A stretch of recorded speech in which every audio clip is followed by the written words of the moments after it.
Is it too late for you to get good at Blender?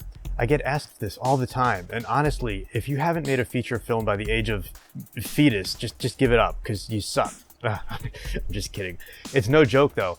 There are now more Blender users than there are people who can find Andorra on a map, and it's probably true. I think it's true. With so many people putting out such amazing work in Blender daily, a beginner might start to shy away from it faster than asking somebody out on a date in real life. Seriously, just do it. The word no really hurts the first like 3,015 times, but it makes you stronger.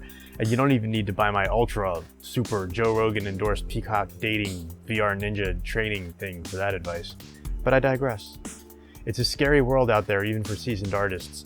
The internet makes things seem way out of proportion when you can swipe through page after page of awesome artwork by people who are not you.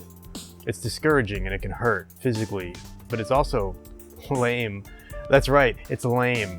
But why, Kev? Why would you say such a thing? Because it's true. And I like saying the word lame. Lame, lame, lame, lame, lame, lame, lame. Here's the deal. You're a beginner. Or maybe you're advanced. I don't know you. What I do know is that we all fall into the same trap. We compare ourselves to others constantly, and that can make us pretty insecure. If you don't feel that, you're really lucky, or you have severe Dunning-Kruger and cognitive bias, or you're really confident, or maybe you're a sociopath. None of that is my concern. You do you. For those who feel the insane pressure to keep up, you're not alone. Also know that those who front the most are often the worst off. They just project it and try to hide it better, or a sociopath. So what do we do about this? Because we love this art form and we don't want to quit, but we also feel discouraged. What a dilemma. You are in this for life. First, admit to yourself that you are a lifelong learner and that your brain needs time to develop and draw the pathways needed to get good at anything, especially this stuff. I've worked with actual rocket scientists who sat with me while I was working in Maya at the time, and they were blown away watching it.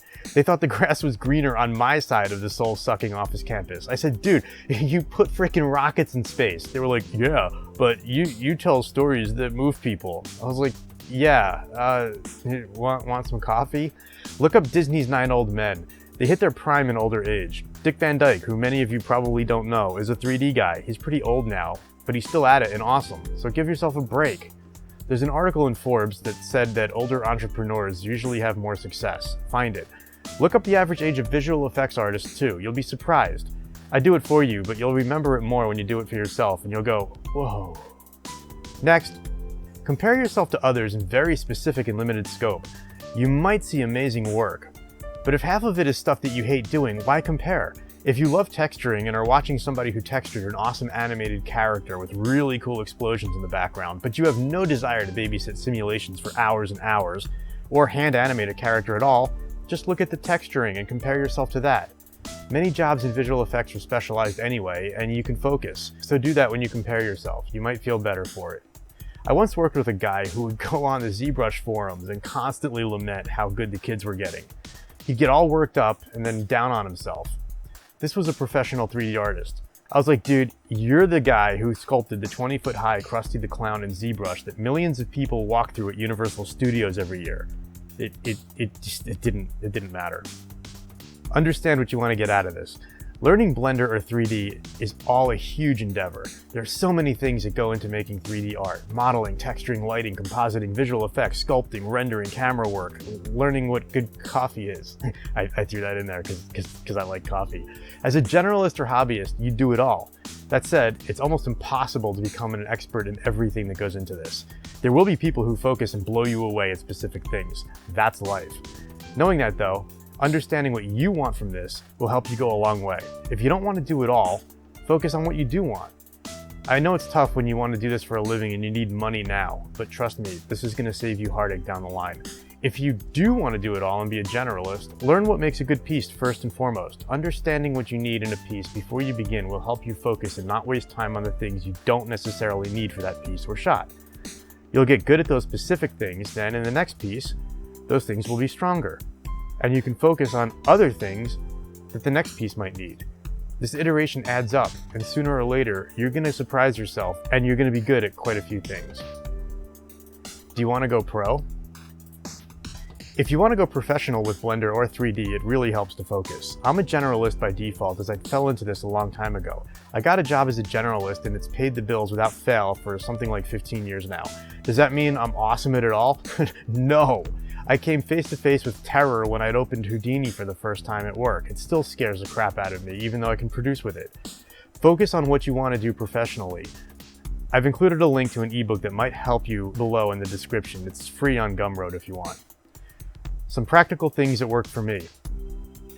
If you want to get good at anything, practice on the things that you're interested in. For me, as a generalist, things change all the time. It's a bit crazy, but I like being part of the pipeline and able to jump in anywhere and work.